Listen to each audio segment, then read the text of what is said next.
Herkese merhaba. Bugün vişne soslu şahane bir ıslak kek yapacağız. Hazırsanız hemen tarife başlayalım. Uygun bir kabın içerisine aldığımız 1 su bardağı şekerin üzerine 3 adet yumurtayı ilave ediyoruz ve karıştırmaya başlıyoruz. İyice kabarıp köpük köpük olana kadar çırpıyoruz. Malzemelerden verimi alabilmemiz için de arkadaşlar yumurtaların oda ısısında olması gerekiyor. Aklınızda bulunsun. Bakın ne kadar güzel kabardılar. Kullanacağımız malzemeler oda ısısında olmalı. Bunlara dikkat ediyoruz. Şimdi 1 su bardağı süt ilave ediyorum. Ardından da yarım su bardağı sıvı yağ ilave ettim. Dilerseniz mikserinizi çalıştırabilirsiniz. Dilerseniz de benim gibi çalıştırmadan karıştırabilirsiniz. Eleğimi koyuyorum ve kuru malzemeleri eklemeye başlıyorum. 1,5 su bardağı unu koydum ve 3 yemek kaşığı kakaoyu ilave ediyorum. Kakao topak topak olabilir arkadaşlar. Bu yüzden bu malzemeleri eleyerek koymak çok önemli. Zaten genelde kek yaparken de unu eleyerek koyarsanız daha kabarık kekler elde edersiniz. Güzelce havalandıra eledikten sonra diğer malzemeleri eklemeye başlayacağım. 1 paket kabartma tozu ve 1 paket de şekerli vanilin kullanıyorum. Gördüğünüz gibi unun ve kakaonun üzerine ilave ediyorum ve çırpmaya başlayacağım.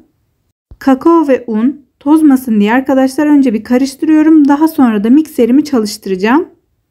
Gördüğünüz gibi kek yapmak aslında bu kadar kolay. Islak kek formunda bir kek yapacağım için ununu az kullandım. Biraz daha cıvık bir hamur elde ettim gördüğünüz gibi. Bu işlemi yaparken de arkadaşlar fırınımı açtım. Isınmaya başlıyor. 180 derecede pişireceğiz keki. Ve borcamı da önceden yağlamıştım. Kek hamurunu gördüğünüz gibi borcama döküyorum. Dökerken de gördüğünüz kıvamını çok koyu değildi, çok yoğun değildi. Biraz da tezgaha vuruyorum ve baloncuklar gitsin diye. Söylediğim gibi 180 derecede önceden ısıttığım fırına keki veriyorum. Yaklaşık 25 dakika sonra güzelce kabardı. Fırını açtım, bıçakla kontrol ettim ve bıçağım temiz çıktı. Her fırının pişirme derecesi farklı olacağı için arkadaşlar 25 dakikanın sonunda kontrol etmenizi tavsiye ederim. Şimdi de vişnenin suyunu yapacağım arkadaşlar. Kullanacağım vişne miktarını gördünüz. Siz daha az da kullanabilirsiniz. Sonra suyun içine koydum ve güzelce pişirdim onları. Kendini salıp yumuşayana kadar. Daha sonra blenderdan geçirdim. Siz dilerseniz onu bir de süzgeçten geçirip topak topak tanecikli yapısını yok edebilirsiniz. Benim için sorun değildi. Ben bunu yapmadım. Ama dediğim gibi elekten geçirip siz o tanecikli yapısını yok edebilirsiniz.